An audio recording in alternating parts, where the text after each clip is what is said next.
what's up, everyone? This is your host, Samson, and this is the 7th episode of the Let's Talk Footy podcast. I have a special guest with us today. Introduce yourself. Peter, a.k.a. Caught Offside on Instagram, Caught Offside TV. And Nadell. How you guys doing today? We're doing good. You know what I'm saying? There was some good footy this past week. Good games. Yeah. Sure. Glad to be back. I missed a couple episodes. Yeah, no problem, though. We missed you. Yeah. Yoni's not with us today, bro. We miss you. Hope you're having a good time in Ethiopia, bro. But let's get into it. I was going to say, let's talk about the Liverpool and City game. Did you guys watch that one? Or? Yeah, I mean, actually, it was one of the first games I've watched since the amazing World Cup we just had. Yeah. Mm-hmm. But just coming off that World Cup, I guess the World Cup final set a high standard because this was like a cracking game already. Yeah. Lots of goals. Yeah, it started off quick too, like straight after kickoff. Yeah. First minute, ball over the top, Haaland. These guys, like you can see the rust on them. It's been so well since he's played. Yeah.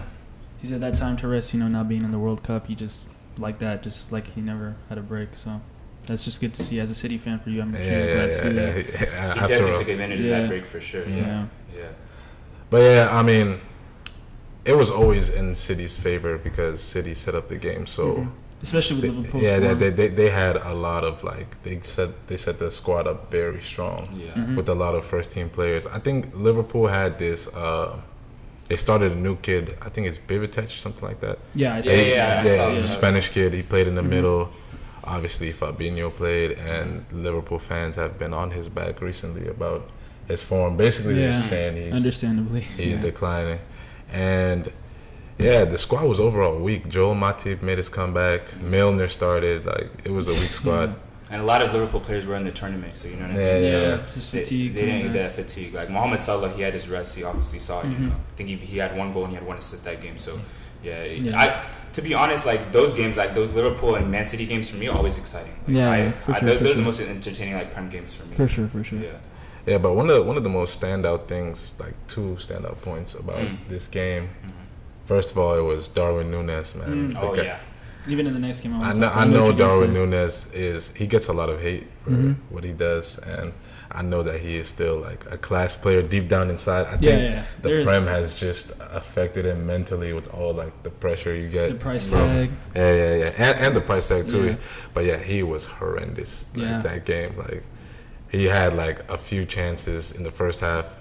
One was offside. He hit the post on that chance, and then that was a very nice. I thought that was a goal, to be honest. And then he's missed maybe four more of them. Chances. Set piece opportunities, and then the second half, it was just he had this one-on-one, and then he just dragged it wide. I mean, I don't think Darwin Núñez is necessarily a terrible player.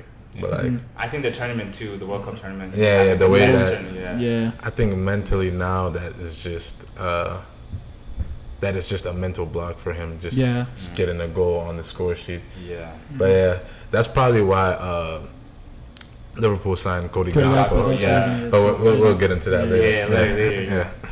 But I was gonna say, so let me ask you. So obviously you can see he's wearing a City jersey today, so it's gonna be some type of bias on this question. But what do you guys feel like? The top 5 of the Prem. Do you guys feel like City's gonna make that leap to first? Do you feel like Arsenal? They've been playing great, to be quite honest, and I really think City has a big chance to get into that. That one spot. But I don't know. As a City fan, I'm gonna ask you first. But what do you feel as if the team? Do you think you guys have a real shot of winning the Prem this year? It's more than a realistic shot, I should say. We came into this season as favorites after. I mean, I'm not sure what's going on with the top 4, but every team has this individual issue, and this year there's not really there wasn't really going into the season a standout team that was gonna challenge us, because Liverpool have their problems, Chelsea have their problems, United is just don't even get me started. United is just so toxic. And Spurs too. Spurs just always we'll get into top 4 is free for now, I guess, this season. So. But with Arsenal, it's weird because they just they've been carrying this form if you haven't realized this, they've been carrying this form since the start of last season, and then the game where I realized Arsenal were going to be a threat next season was I think it was last December. Last season we played Arsenal at away. Oh yeah, that game. And Rodri scored the last minute goal. That was a crazy game. But Arsenal were fantastic that game, and I think Mikel Arteta's philosophy is finally starting to set in.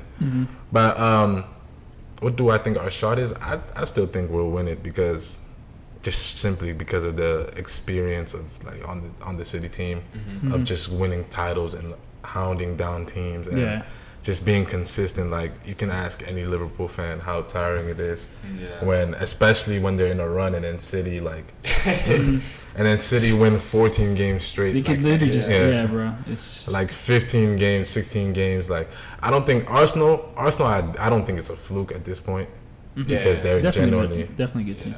They're generally playing some amazing football, but I just think like towards the end of the season, like you guys gonna make that, I agree. Comeback. It's impossible for Arsenal not to have a few hiccups. And, and if there's one team you don't want chasing you in this position, it's City because City like winning prems is their thing. You know what I mean? Yeah, especially from chasing. Like they enjoy that. Like they will hound Arsenal down. So I still think we'll win it, but let's say April, March, Arsenal is still top of the table, then I would actually be, I would fear. I definitely agree. Right now, I'm still calm. You know, I think City will definitely catch up to them. I just think, like, especially with your depth with that squad just has too much quality. I don't think Arsenal, they're lacking the quality, the squad depth. You know, I mean, we talk about Jesus injured right now. That's already a problem they're facing, and their backup striker is Nketiah. No offense to Nketiah, but I don't really have much faith in him as being a long-term, replacement. Hopefully they get someone in January. That's probably what they're looking for. But I just think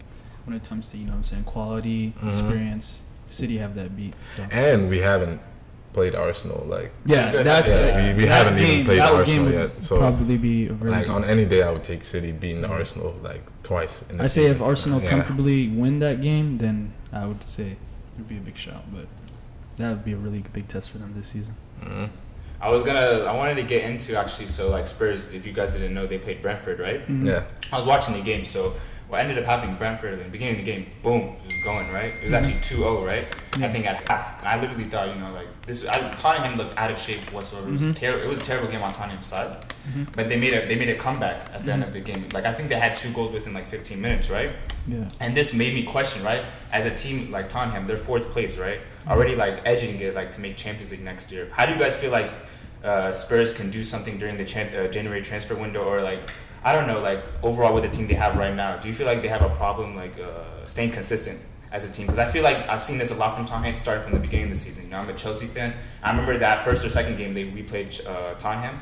I believe it was 2-0, right? And Tottenham, it was a very lucky game. To be honest, it was rigged in my opinion. I think there's obvious bias. Yeah, no, literally one goal that they had, it was a header. I literally I think it was Eric Dyer or someone pulled one of Chelsea's defenders. It was Cucurella. Yeah, exactly. And that was and they counted that as a goal. It was completely rigged. There's even one I can go into that another time, but I literally just remember how Tottenham got barely stretched, got a tie in that game. And I'm thinking Tottenham is a better team than that, whatnot. Do you guys feel like Tottenham will have a chance to make that top 4? Or do you see them making a drop, kind of like how Liverpool did in For me personally, I don't think. I think they could. There's one reason that makes me think that they could do it, and that's Manchester United, and they always seem to drop points when they have crucial games to play. But personally, I think they could make top 4 this season, but the issue with Spurs is they have a problem where they start games too slow.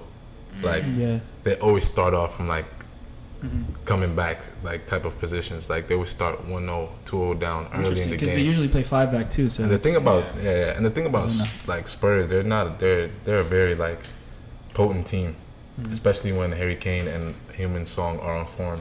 Yeah. Which Harry Kane, I wouldn't say he looks on form right now after the World Cup penalty miss and all that. They were literally chanting in the Brentford game. They're just they're making fun of it. Son was fantastic in this World Cup. I think they can be a dangerous team. They just need to start off games with the right attitude and not come into the game losing. Yeah. Because that starts an issue for them. But the thing with that game, the Brentford game, I cannot deny Brentford is like a very stubborn team. Yeah, and they've taken points off some like. They beat United 4-0 at the beginning of the season, right? Yeah. And then right before the World Cup, they beat City. Oh yeah. And then they beat. He didn't beat Chelsea. That was Leeds. Yeah. Mm-hmm. But yeah, they have a reputation now of like taking points off of big teams. Right. They are a very like stubborn team right now. Yeah.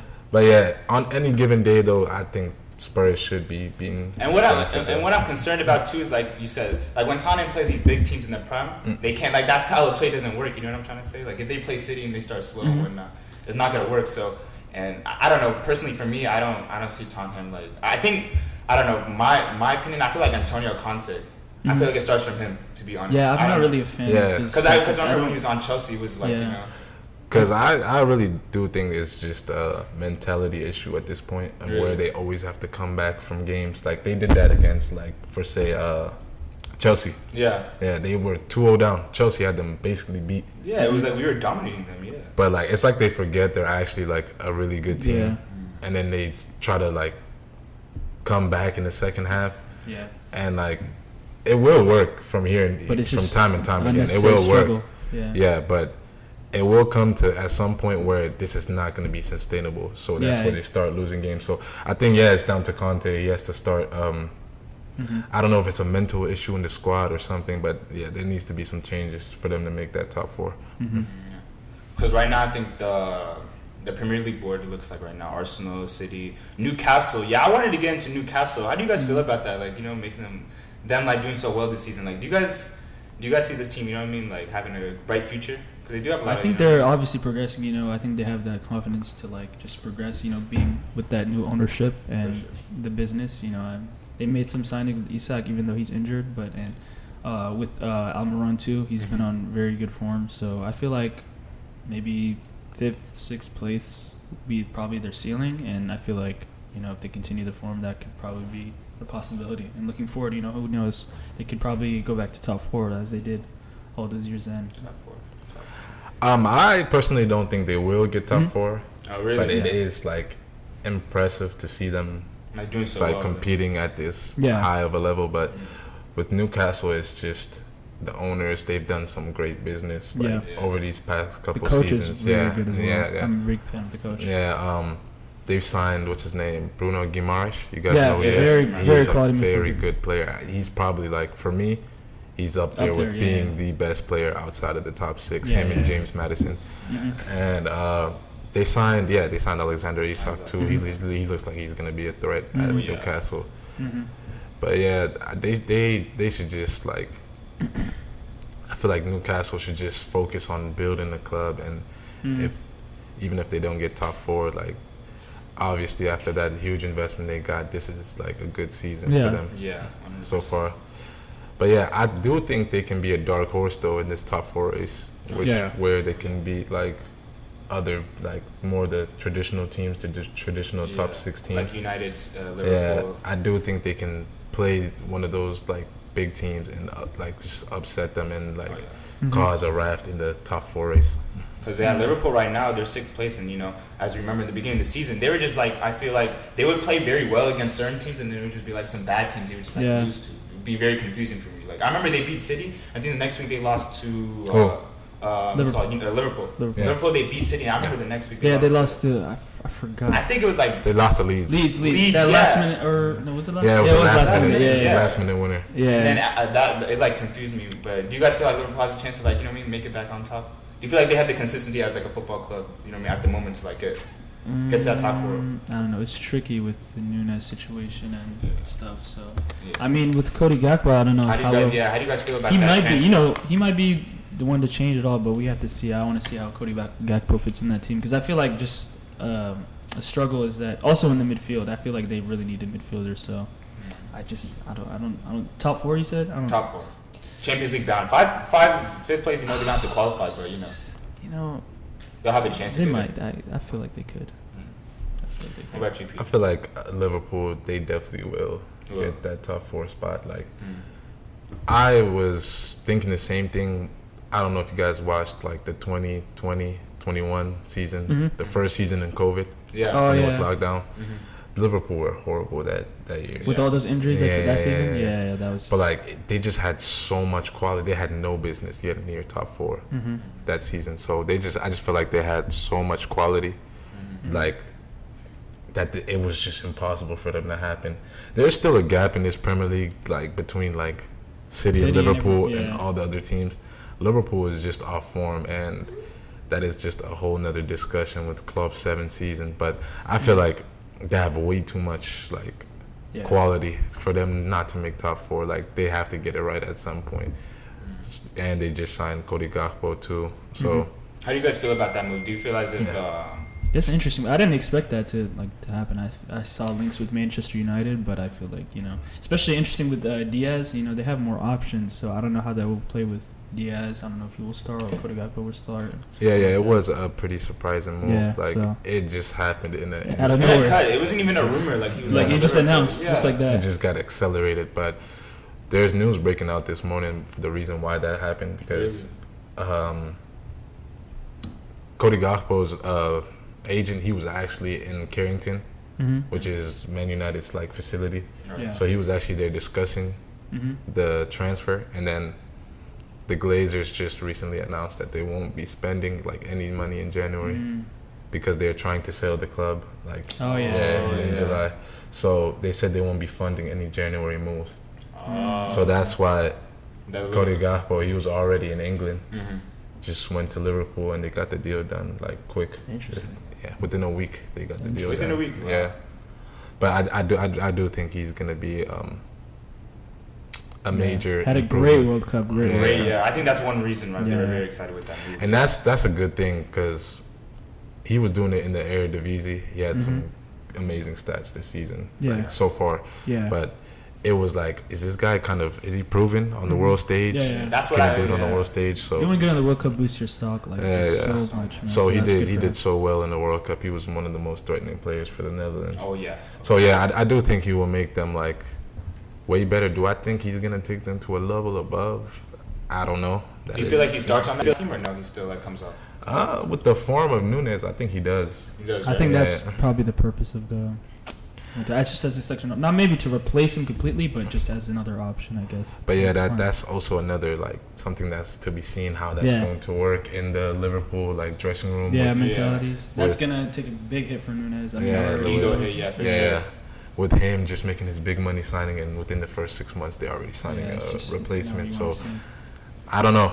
We're yet to see like what happens with it, but I do think like he can really improve that top 4 charge for them. Now, I feel bad because Nunes had he didn't have the best World Cup, but you can't blame that on a player individually. You know what I mean? Like Cody Gakpo had a much better squad coming into the World Cup.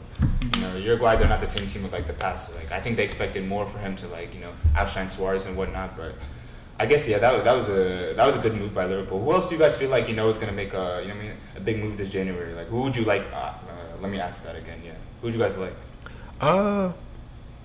I've been seeing a lot of rumors about João Felix in Arsenal. Yeah. I think that would be an amazing move. I even really if like they don't. João Felix, man. That would be a very big move for us. Like even if they don't sign him on a permanent deal, like maybe just get him in for 6 months. Yeah. Just replace him with Jesus. I think if they do that, then they got a serious charge against City. But that's one of the moves that I've been keeping up with. And just generally, just João Felix. That's the one I'm most excited for. I was looking at. I'm interested in Enzo Fernandez. I don't know if he has some links, but I feel like being a young player of the tournament, I think he's a very good midfielder. Especially in that final, he played very well. And typically, I don't think he is that move would be such a big deal that I don't think any club would let him go in January. I think they would try to sell him in the summer window. Yeah. Get him the right preseason, the right training, and everything. So, Yeah, I've been seeing a lot of links about him, but I don't think. Do you feel like João Felix has the talent and he's ready to get into the Premier League? Do you feel like that's because he has been playing well for Madrid, and he also he did well for Portugal in the World Cup. But I feel like the Premier League is a different ball game. You know what I mean? I feel like it's just he needs to get out of Atletico's system. I don't think Simeone's system he suits at all. And he knows he's not happy with how he plays. Me personally, I'm not a fan with how Simeone plays. That that style of play is just, it doesn't benefit them. Just that low block. They have Felix in, like, playing him as like a CM. It's just not. Yeah, that's the problem him. with Felix at Atletico too. Yeah, he's always in odd positions. He's Yeah. never playing a set position, so he can't consistently give you the results you want. Felix is he's a fantastic player. He is a very technical, just smart player, and I think you've seen that in the World Cup, especially the game against Switzerland. Oh yeah, very good game. Yo, Felix was phenomenal that game. But I think him signing for Atletico was never the right move. Yeah, it wasn't. I really never understood that move because that was summer of 2019. He was like one of the most sought out talents too. Yeah, he was young too, so everybody really. Man City was heavily linked with Felix, and it just recently came out that his agent Jorge Mendes, he just revealed that he told Felix to go to City. But Felix said he didn't want to go to City. But yeah, we were heavily linked with him, and I didn't understand the reason why he went to Atletico because Diego Simeone's system is just completely it counters what he's all about. Like I feel like if he had the development under Pep Guardiola for these past 2-3 years, he would have been what a player, an absolutely elite player. But yeah, I think he is definitely of the Prem standard. Like if you get him into a nice attacking setup, that's one of the key things. You have to set him up good. But yeah, I think he's definitely Prem standard. There's no doubt about it. I think he's just gonna keep stalling if he stays at Atletico Madrid. He really needs to move out there. And apparently, him and Simeone had a fallout. That I heard about that. He made it clear he's unhappy with the way he's. at Atletico.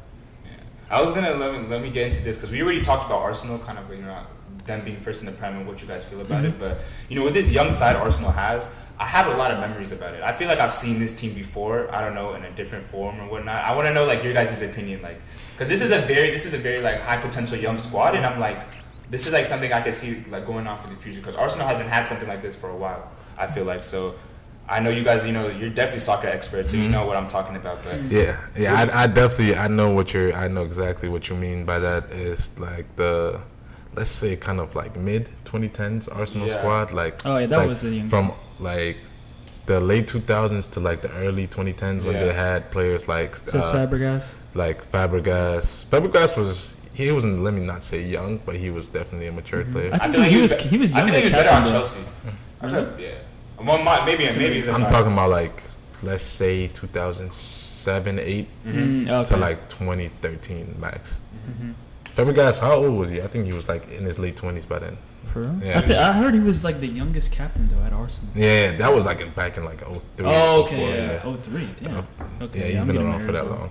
But yeah, I know what you mean when they had talents like Samir Nasri coming through the door, and they had the Theo Walcotts, and they had the Oxlade Chamberlains coming through. Jack Wilshere before. Yeah, Jack Wilshere before their downfall. Yeah. That was a very young and talented squad, which I know what you mean by they kind of give you the same vibe. Yeah. You've seen this before, and now you have players like Saka. He's really starting to mature and grow into his shoes, and he's becoming a really good player. And one of my favorites on that squad, Martin Odegaard. Martin Odegaard. Very good player. Very good player. Martin Odegaard, he's a phenomenal player. Great, I love that game they played against. The game they played against West Ham. This week. This week. Yeah. He was fantastic, man. The little flicks, body feints, the balls around the corner. He was just so inventive that game. He's probably one of the best young midfielders right now. He's a very underrated player. I'm not gonna lie. I really have a big aspiration for Odegaard. The way he plays, like he said. I don't know. It's a very It's anybody who loves the sport will appreciate the way he plays. Just the creativity of him, he can just he's just so smart. It's he always creates an opportunity every time he has the football. And I don't know. For me as a fan, it's really something I enjoy watching. How about you, Edo? Yeah, for sure. I'm a big fan of Odegaard. I just like those type of players. People are already comparing him to Ozil. Yeah. He gives me a lot of Ozil vibes. Yeah, just the creativity, the ability to find a pass, just like that. So I feel I'm always a fan of those type of players. Yeah, and I think he got 2 assists on that night. Yeah, against West Ham. Yeah, he had 2 assists. He was like the midfield engine that game. Like he was controlling everything. And also another young player that they have, Gabriel Martinelli. I was about to say, yeah. He looks like a great talent. Like, man, he's. I don't think he's gonna be. Let me say, like a world class player. I think his ceiling is elite, but he looks like a good asset for them. Like for these next coming years, they have a very young squad. That's what I'm saying. I said they're like I could see them, 5 years. You know what I mean? Like, and all of them, they're just all invested into the project. Yeah, so like just, Saliba too. They want to win together. That's the they thing. got William Saliba too. He's pretty young, and he's been a rock at the back this season. Like just from top to bottom, like they have a very like youthful squad. Aaron Ramsdale, just everyone. Yeah. So I think they can stay around for like another 4 or 5 years. But like you said, we've seen this before. And when Arsenal had those great young talents coming through, they were a great team, but they became like a top 3 or top 4 team. Yeah. I don't think they just break that ceiling. They didn't touch their ceiling. Yeah. No, for sure. For them to become an actual title-winning team is a different discussion because Arsenal hasn't won it in a minute, right? Like 4 or 5 years. 04. When they went the Invincible season. Invincible was the last that was wow, almost Henry. That 17 years. They haven't won it since then. And then the reason why they won it back then is because they had world-class players. They have great players right now. Thierry Henry is arguably the best forward in like the world at that time. Yeah, they had some great players, but now it's like they're great players, but they're not world-class. Yeah. But I feel like with due time, they can become world class. I'm not even sure that Arsenal has a world class player on their team. Really? Yeah. Why do you say that? What do you think is world class on Arsenal? I'm not saying world class at the moment, but I'm saying like since all these players are very young. Yeah. That's what I'm saying. It's gonna take time, for them to. That's what I'm saying. At the moment. At the moment, for sure. But I feel like players like Saka, I feel like. Saka definitely. Yes. Odegaard. Saka has I'm saying he has that type of win. I feel like Martinelli probably will be world class. Yeah, exactly. To be honest, but personally, I don't think they have a world class player right now. Yeah, for sure. So, I mean, to win titles, you need world class players for sure. But yeah, I know what you mean by we've definitely seen this before. Yeah. But I wanted to get into predictions real quick for the Premier League games this week. So we have some nice fixtures. I'm not gonna lie. I'm gonna let the audience know now. We're going to be having a challenge for this weekend. For if you can hit all the games, I'll let that be tuned in on IG. But just tune in for that. But let me get to the Premier League games for this weekend. Okay. Let me ask one more question. United and Nottingham Forest. Did you guys watch that game? Yeah. Rashford, it's interesting how much he came back quick. People were saying he was finished, all that, but he just. Especially after the penalty miss in the Euros. I think he has done like a great mental job, like some mental work. Of him coming back. Because he doesn't. I'm not gonna lie. He gets a lot of hate, but I don't know. I'm a big fan of Rashford personally. So like when I see him perform, it always makes me excited. But yeah, Rashford does look like he's gonna start coming back into form. I was just talking to my brother. He's a big United fan, and we were just talking about Rashford, and I said like, he looks like he's gonna cook like this next half of the season. Yeah. Do you feel like CR? Do you feel like the CR7 situation of him leaving and like all like the controversy and whatnot going away? Do you feel like that's made United like a better team like mentally and on the pitch? Do you guys? I kind of somewhat agree because Ronaldo at this stage, at that stage he was that player. He needed the team revolved around him. So it's giving players like Anthony Martial. We saw him coming back in the starting 11, and a lot of United fans are fans of Martial and Rashford playing together, and you saw that today with them playing together. I feel like they played, so that works. I mean, yeah, I do agree with that too because one of the huge issues with United this season was that like Ronaldo wouldn't press.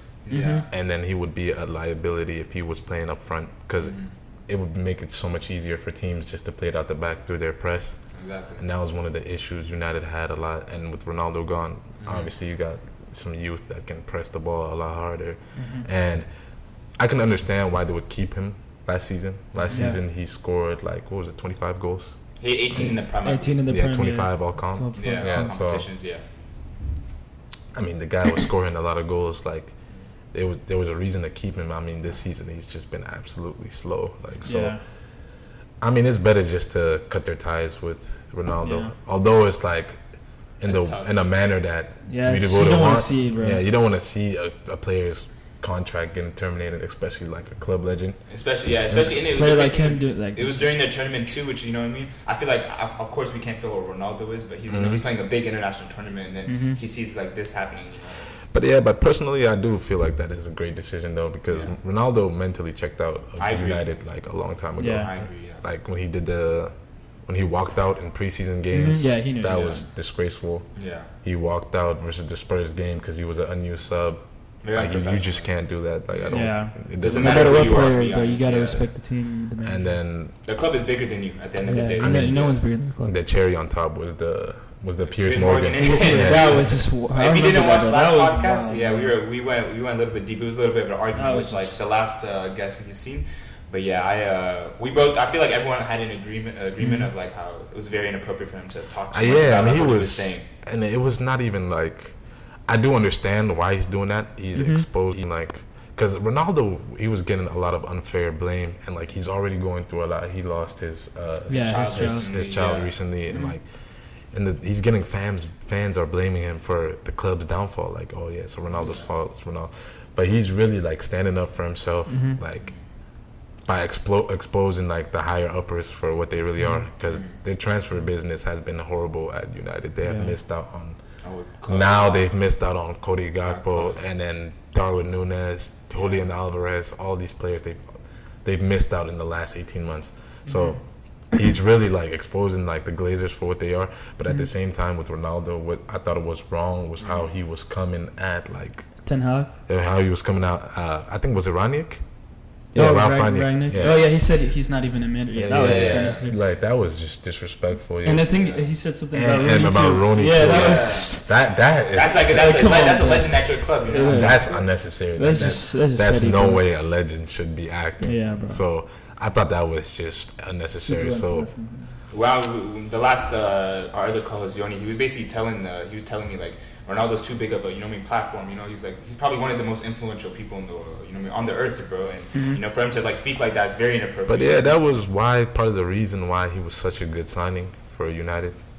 Because not only on the pitch, he was a great marketing. Attention-wise for the club. Business-wise, especially missing out after Champions League. Like Ronaldo would carry like those finances with like shirt sales and all that. Because that first season, I think they made a record for like the most Ronaldo shirts sold. Like the first season he joined. Oh, okay. Yeah. I don't know. You can correct me on that later, but I'm pretty sure it was like a record how many shirts he sold. He's such a like huge like international brand for the club. But when stuff like that are said, I mean, there's no way a relationship can continue. 100%. Like he said, I'm pretty sure he said something about like how he doesn't respect Ten Hag. He doesn't respect. He don't respect something like that. I don't know. Those are just not like, again, I said this last pod again, but those are things that you do not see in public. Especially on camera. You know what I mean? That's a private conversation. At this point, that relationship is just totaled. Yeah. But that was a great decision. Like. Just start to move on. Yeah, from both parties, they both benefit. And United, I feel like, I don't know about Ronaldo, but I know United. I mean, he eventually he got what he wanted. He knew he wanted to leave, but I get what you mean. Not in that matter. I think that's why he even did the whole thing. Like, he knew, he knew he wanted to. You think he did it on purpose, just like to make a reason for him to leave? Yeah. Because the timing too with the World Cup, he just wanted to just get that out the way before the World Cup and just By the way, so let's get into the Premier League games for tomorrow. Okay. First game, West Ham versus Brentford. West Ham versus Brentford. West Ham have been off form recently. Yeah. I think I watched the interview of Declan Rice. He was talking about it, like how the mental side of the squad is just a little bit lacking. He knows that they're quality. But I think West Ham will bounce back. They have to. David Moyes requires a lot from his team. Like, he's a very good coach. They have some good quality in the squad. I think they should bounce back. Maybe 2-1. 2-1? Yeah. Respectable. How about you, Adam? I also have West Ham winning, but I think I'm going to just go 1-0.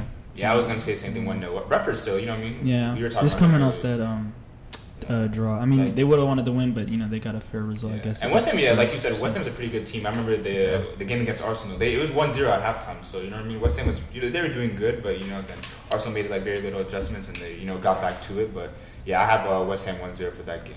And then tomorrow, another big game. I'm personally gonna have to watch this one: Liverpool versus Leicester City. Liverpool. In any other season, I would say this might be a close game. But Leicester City have been shocking this season. They're like 17 in the prime. Like they have been completely shocking. I'm surprised Brendan Rodgers still has a job. But I think this is gonna be a breeze for Liverpool. Like it might be like a 2 or 3-0. 2 or 3-0. Yeah, because Leicester have just been they've been so bad. Like any other season, like I said, Leicester are always a quality team and a tough team to play. But it's just one of those. But this season is just they've been horrible. Yeah. How about you? Yeah, I agree. Liverpool, even with the form Liverpool have, just Leicester have been way worse. So I feel like I'm gonna go 2-0 to Liverpool. I would say me, of course Liverpool, but I would say like a 2-1. 2-1. You can never be too sure of Liverpool, in my opinion, and you also Leicester City, like you said, they haven't been playing well, but again, it's the Premier League, so anything can happen on any single day. But let's get into Wolves versus United. How do you guys feel about that game? Wolves versus United. United played home, right, this last game? Yeah. So this is going to be played at Molineux. I think Wolves can give them a decent game, but right now, feeling a draw or no? Nah. But with the United, I just feel like it's right now they need to just get their wins in and get results right now. Like this is crucial. So I think they'll win maybe like 1-0. 1-0? Yeah. Okay. Respect. How about you, Adele? Yeah, I'm gonna go with United on this one just off momentum, and I feel like they have a good record against Wolves. If I'm not mistaken, I don't know, but yeah, I feel like they do look like they're coming into form too. Yeah, so I'm gonna say 2-1. I feel like Rashford will score in that game too. Yeah, I have United 2-0, a decent 2-0 for United. Let's okay. Now we're gonna get to his club, Manchester City versus Everton. That's a good game. That's gonna be a very good one. Is that away or home? I think it's away. It's home. It's home? I think it's going to be played at the Etihad. I mean, our home record is just that's what I was asking fantastic. for. So. I mean, I don't think we're going to lose. Usually Everton gives us a good game like when it's away. Yeah, Goodison Park, Yeah. But I mean, we always smash them when they come to the Etihad. One thing I would be looking out for is 18-year-old Rico Lewis. From Everton, right? No, from City. He's been coming through he's a new left back. Okay. So he has been. Oh, he played in that Liverpool game. Right? Okay. Yeah, he's been sensational recently. So that might be like a talent to watch that's coming up. So if he makes a start, like that is a huge statement by Guardiola. Defense, because he started the last game too. He started against. Did we play last? Leeds. Yesterday. Yeah. So he started against Leeds, and he's been starting in the Champions League too. So if he starts tomorrow, that's like a huge statement from Guardiola. He has intent to use this guy for the next half of the season. But yeah, I think we will. I think it's probably gonna be like 4-0. 4-0. Like a 4-0 game. I think Haaland. Haaland will definitely. 4-0. Yeah. I think Haaland he's due for a hat trick now. He hasn't scored one in a little bit. So. If you watched the game yesterday, my God. Yeah, this guy's, it's not fair, bro. He could have. He really, bro. He's got to be one of the best strikers I've seen in a while. Yeah, he could have easily had 5 yesterday. Fair, like, if he was really, like. If he was trying, the whole game. It's like at the end, I feel like he was trying. It's just he's a little bit rusty. If his finishing was pinpoint yesterday, he could have had 5 goals. He could have scored in the first second of the game. Because when Ake played that ball over the top and he was through. But yeah, I think it's going to be 4. Maybe 4, maybe 5. 5? I just think there's. If it's 4, 5 next 5, bro. Oh my goodness. Yeah. So I just think there's too much quality for Everton to even compete in that game. Yeah, I agree. I feel like it's gonna be a dominating game. I don't know about 5. I'm gonna give Everton some mercy. I'm gonna just say 3-0. So. Yeah, I was gonna say 3-0 too. Yeah, maybe Haaland with 2 goals. You know what I mean? And I definitely see it though. 5-0 City. It's not surprising for me. So. On a very good day, Saturday game, for sure. I could see that happening, but I'm gonna have 3-0. And let me see the next game: Fulham versus Southampton. It's a tricky game. Yeah, it is, right? Where is it being played? Let me see. Is it away? Is Southampton away? Because I think Southampton could. They could definitely give Fulham some pressure if they play them. Let me see. Where are Fulham at the table? Are they close to like bottom? Nah. Are they doing well? Because you know, I think they're like a mid-table club. Mid-table. Yeah. They're both mid-table clubs, but Because the last time they were on the prime, you know, they weren't. It doesn't show if they're home or away. I haven't been My following fault. their games. But yeah. I mean, that's fine. I think Southampton will beat them. Southampton have been like a very like well organized team Yeah. this past like year and a half. Mm-hmm. They have some decent players. I do think they will beat them. So it was a home or away? No, I didn't get it. It doesn't show on my app. Either way, I feel like it'll be a draw. I'm gonna say a draw. Yeah, it I see does a sound draw. like one of those games, but I think Southampton will beat them though, because Fulham every time they come back, they always it's like a yo-yo team. That's what I like to call them, because they're like always come back and get relegated. Yeah. But they've been decent so far. I mean, Mitrovic has been on form. Yeah. When that win, did you guys see the game against Crystal Palace? Nah. Yeah, beat them 3-0. That was that. Mhm. I watched a little bit of that game, so that's why. I watched that game. Yeah. I think Crystal Palace had 2 red cards that game. They won. Yeah, I think 1 or 2. Yeah. Yeah, Crystal Palace had 2 red cards that game. Yeah. I didn't watch the full game, but I did see like the 1 red card happen. Yeah, they ended up getting 2, but yeah, Mitrovic, he's carried that form into the World Cup too. I mean, he's just one of those like journeyman strikers. I think he's coming towards the tail end of his career, and he's just giving out the last he has. But actually, yeah, I do see a draw in this. I do. I can't put one past the other.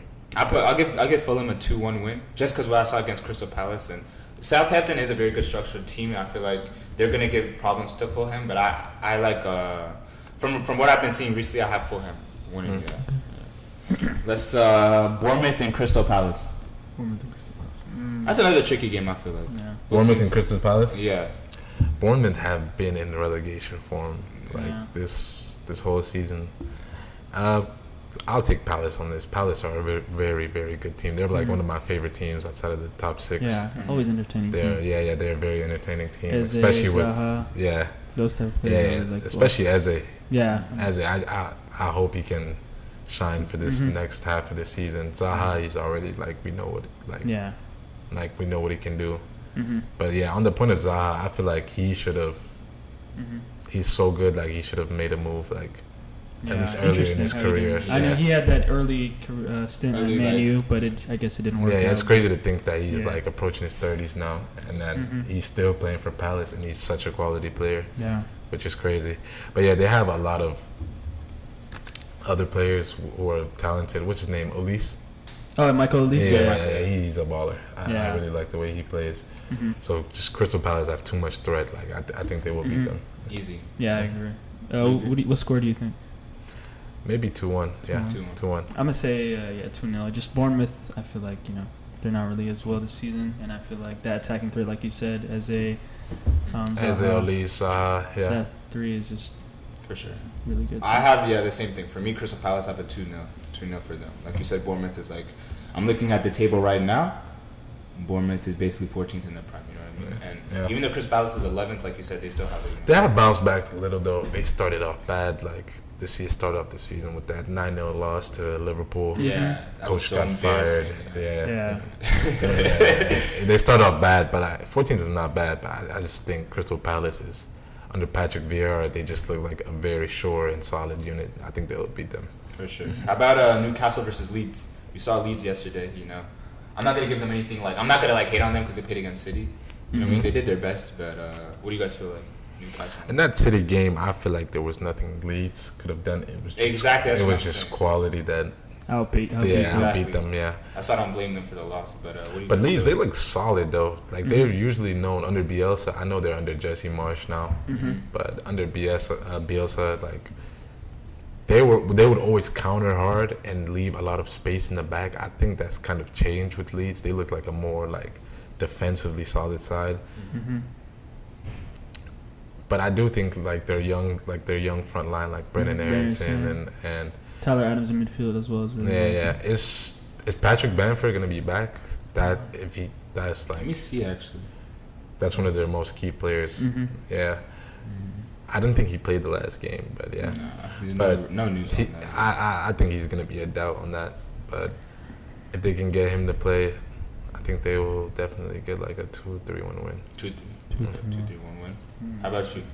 I feel like I don't know. I feel another draw for them. I feel like Newcastle and Leeds. I feel like they're both doing good. Well, I just feel like Newcastle is like due for a bad result. I see that, but I have faith in Newcastle. I'm gonna go 2-2 draw. Yeah. For sure. Yeah. I would say I'll give Newcastle a 2-1.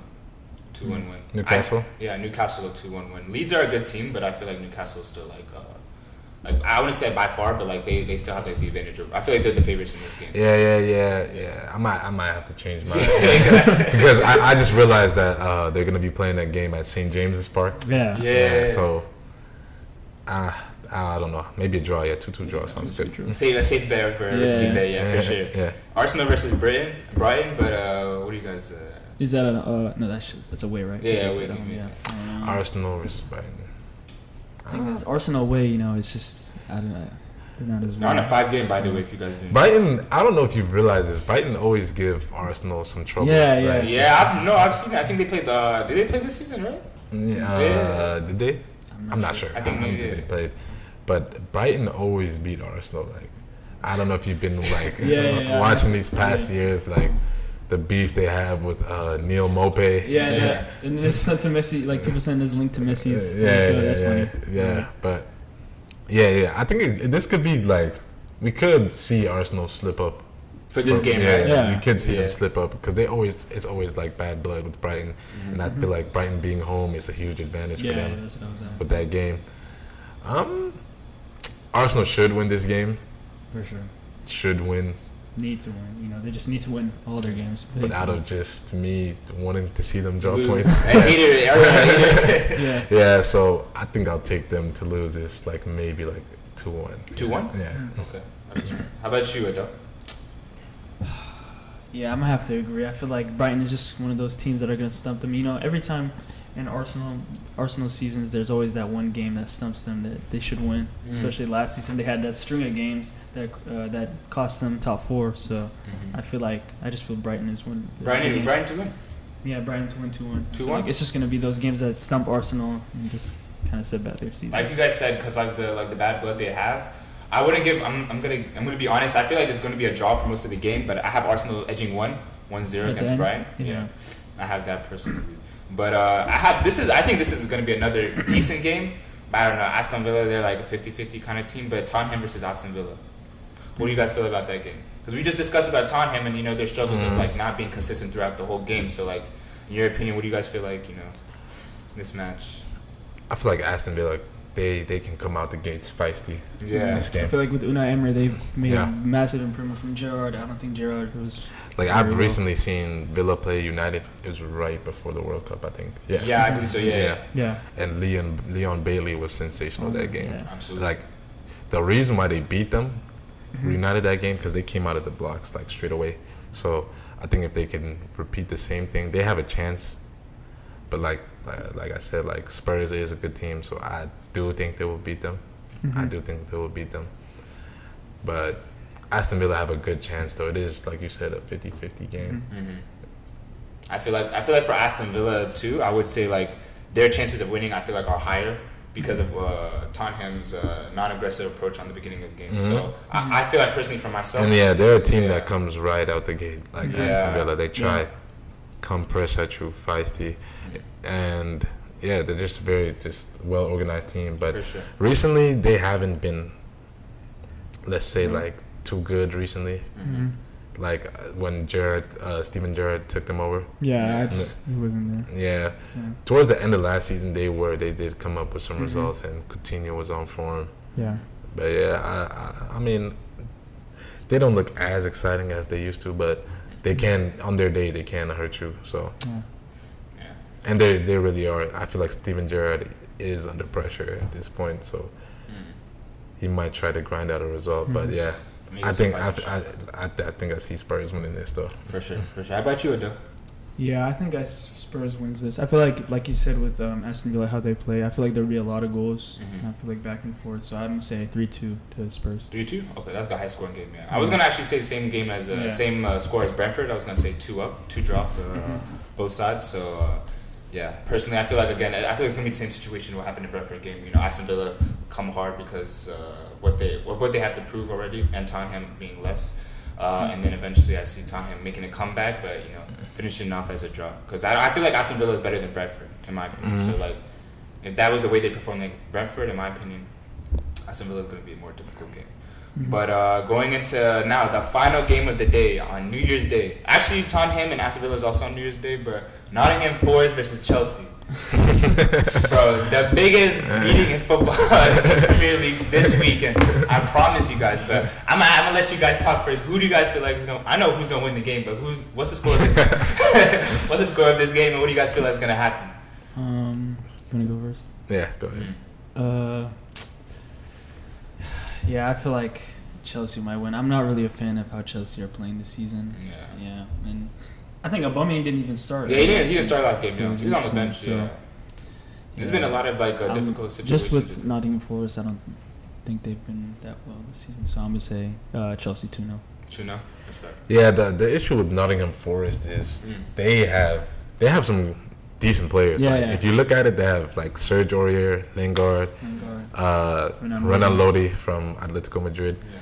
But the issue with them is that they've actually made 21 signings last summer. Oh yeah, I remember they did make a lot of the signings. Bro. So I feel like at that point, if you have 21 players, like 21 new players on your team, it's just hard. There's no philosophy. Especially in less than a season. Yeah. There's literally no philosophy with that squad. It's just a group of players, and then just go play. Yeah, literally. I know the manager has tactics, but but it's just it's like it's gonna take time for them to gel, like some chopping and changing. For sure. But I haven't been a big fan of Chelsea recently too. Mainly because like it's almost the same problem as Nottingham Forest. There's been so much chop and change in that squad within the last 6 months. Like new owners, new coaches, Graham Porter coming in. I feel like it's going to take a while for his way of play to really set in for Chelsea, but he's been getting the results. He's been decent so far, but like you know how it is with Chelsea. They're very bipolar football team. Let me tell you something. With Chelsea, it's like I was just talking about this recently. Like Di Matteo, who won the Champions League in 2012.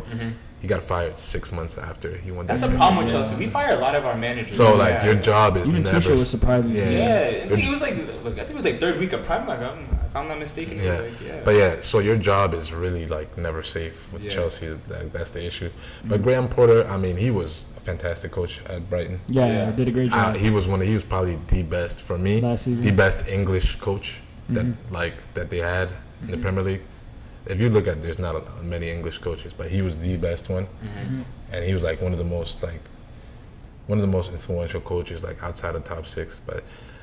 But it's seen like we have to see like what happens like with Chelsea because it's a much bigger club. You managing much bigger egos and all of that. But I haven't been a fan of the way they have been playing. Like I feel like it's not very consistent. It's not a very consistent style of football.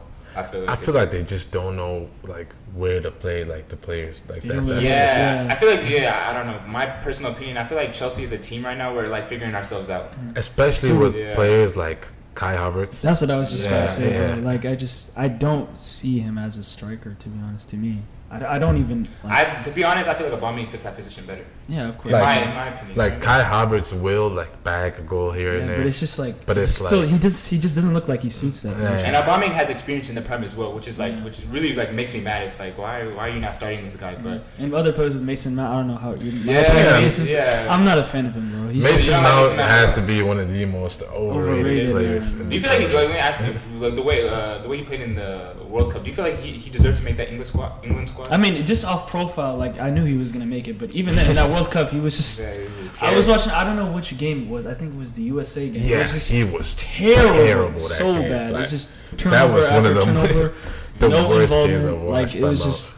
And I've been saying this, like obviously Chelsea fans are just gonna, I don't know what you, but most Chelsea fans are just gonna. They're gonna protect Mason Mount. Exactly. But I'm not oblivious to the situation, but like I have to give him chances and stuff like that. Yeah, of course. Yeah. I mean, you're not gonna just turn on him, but this is my opinion. You know, I feel like for this game though, I have Chelsea winning 3-0, a humble 3-0, just on the fact that Nottingham Forest is not as good as a football club than us. Yeah, I mean, I think Chelsea will win, but like there is still like some fundamental issues that I have like.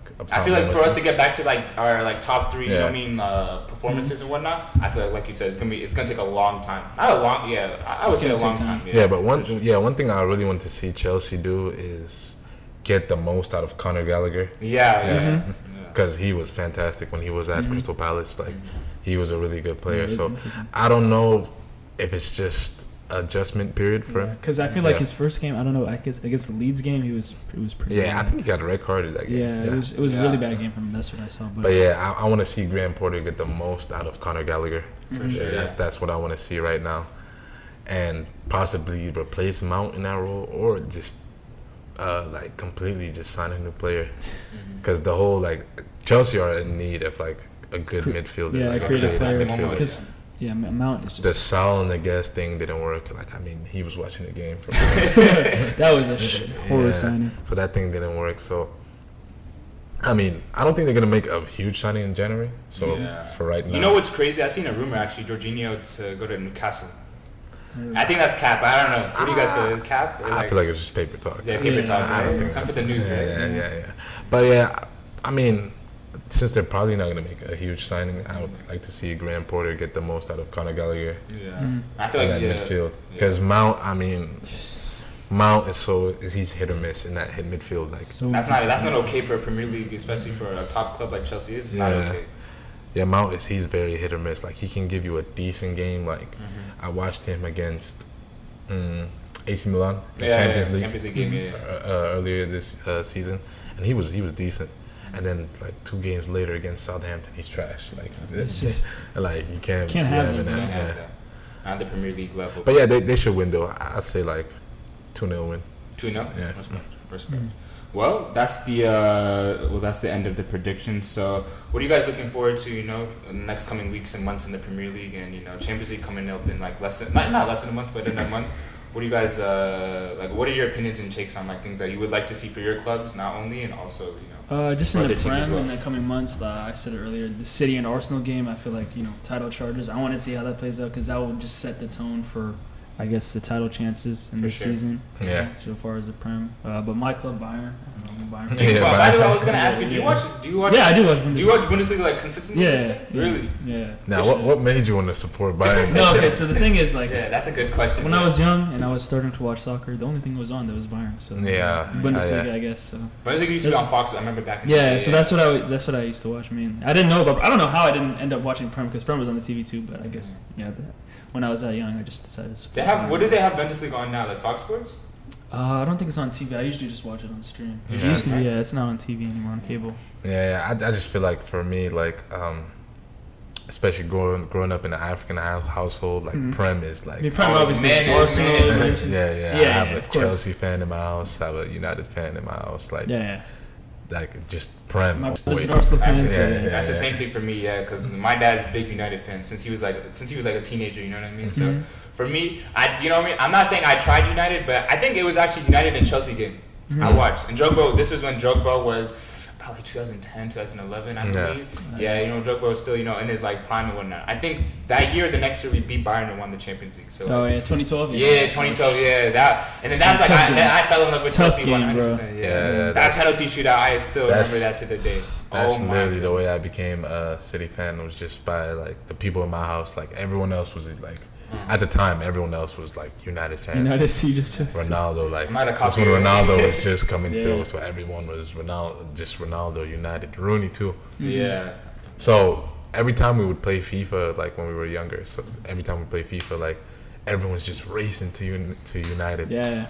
So I remember this was like 2010. We played FIFA 10 on PC, and my cousin's already going to United. I was like, damn, there's another Manchester team.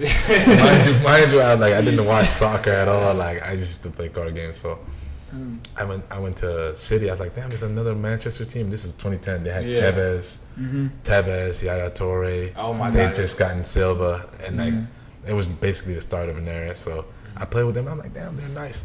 So after that, yeah, like that's just how it became worked a City out, man. fan.